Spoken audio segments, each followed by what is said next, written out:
Initié par l'atelier théâtre burkinabé, le CAPO, concours artistique du primaire de Ouagadougou, qui en est à sa première édition, est sans doute la plus grande manifestation culturelle pour les enfants au Burkina Faso.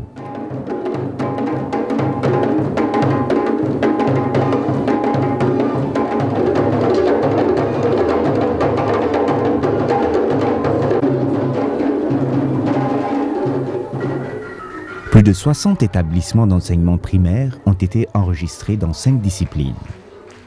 28 groupes en théâtre, 15 en ballet, 12 en arts vestimentaires, 12 en playback, 27 en récital, soit un total de 94 groupes pour une compétition qui a duré 10 jours. Dans le milieu du primaire, nous pensons effectivement que l'avenir de notre culture, de notre art, de notre théâtre réside d'abord et avant tout dans la manière dont nous saurons entretenir et faire grandir cette pépinière artistique. Pendant 10 jours, nous allons voir des artistes venus de plus de 60 établissements. Et j'invite tous les enfants à vivre pleinement cette fête. C'est votre fête, c'est la fête des arts pour les enfants. Ils étaient tous différents pour être appelés les enfants de la rue. Venus d'horizons divers, ce sont des enfants en circonstances circonscrits ayant un but en commun. Ce sont les enfants de la rue. Oh Afrique, Afrique noire, Dieu a-t-il maudit l'Afrique ou pas? Regardez ces enfants dans la rue, mangeant dans les poubelles. Pourquoi manque d'hygiène? Moi et mon frère sommes venus à la rue, car depuis la mort de notre mère, la deuxième épouse de notre père nous maltraitait sans arrêt. Papa, il n'y a pas de place pour dormir. C'est pour cela que je suis venue dans la rue pour être en paix. Pourquoi m'as-tu abandonné? Parce que je suis fille. Oh viens, maman, j'ai encore besoin de toi. Seul, que pourrais-je faire?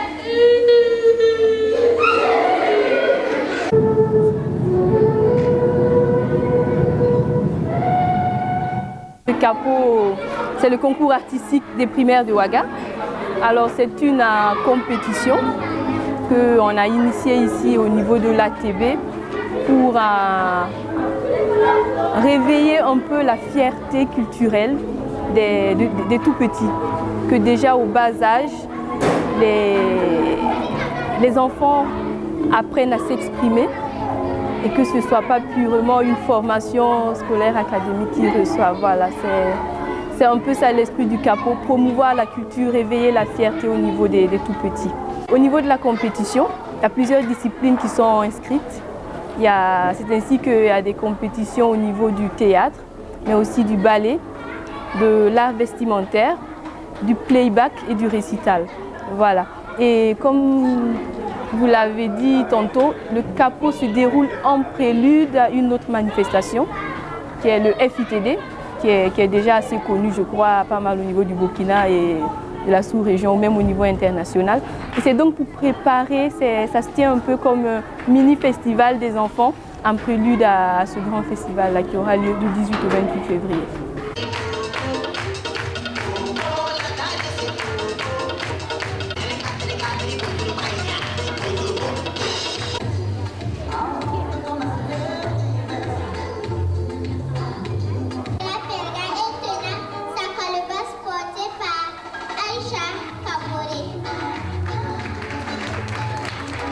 Je pense que c'est au plus tôt on va initier les enfants au théâtre, donc les futurs spectateurs d'aujourd'hui, même les futurs acteurs, c'est peut-être les prochains adultes, les prochains acteurs, c'est faire, je veux dire, des bonnes fondations pour qu'il y ait un théâtre de plus en plus vivant plus tard.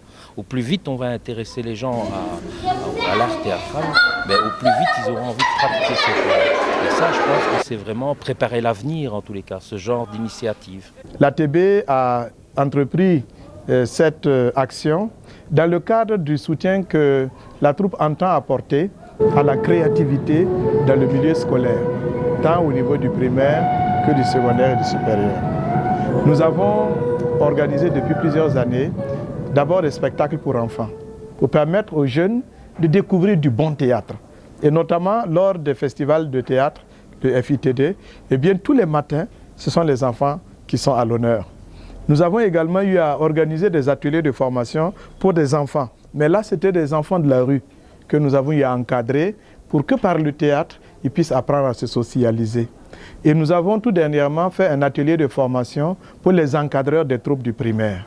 Et donc, cette compétition, ce capot, vient comme une sorte de couronnement ou de parachèvement de cette action de réinsertion de la culture dans le monde primaire.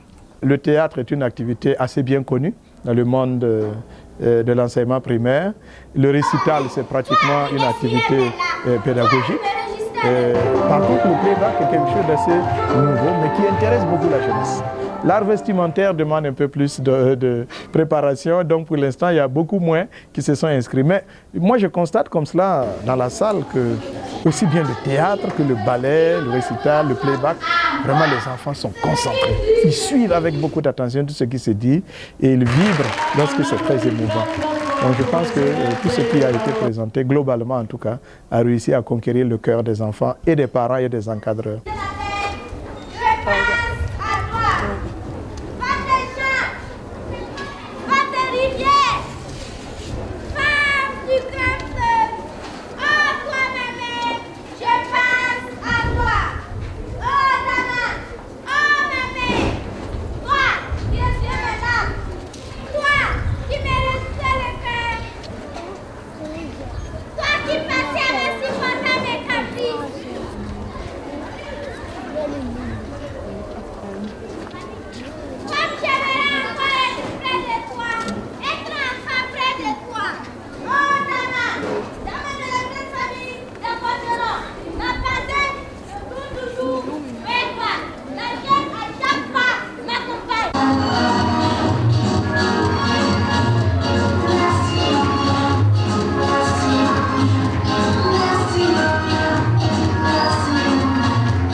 Pour réussir cet événement culturel, il a fallu impliquer les enseignants et encadreurs qui se sont distingués par un travail de suivi de leurs élèves et de sensibilisation, tant des responsables administratifs que des parents d'élèves. Inculquer aux enfants les rudiments techniques de base du théâtre et du récital, susciter en eux un engouement pour certaines disciplines artistiques, tels étaient les objectifs fixés par les initiateurs du capot. En dépit du manque de sponsors, il fallait relever le défi.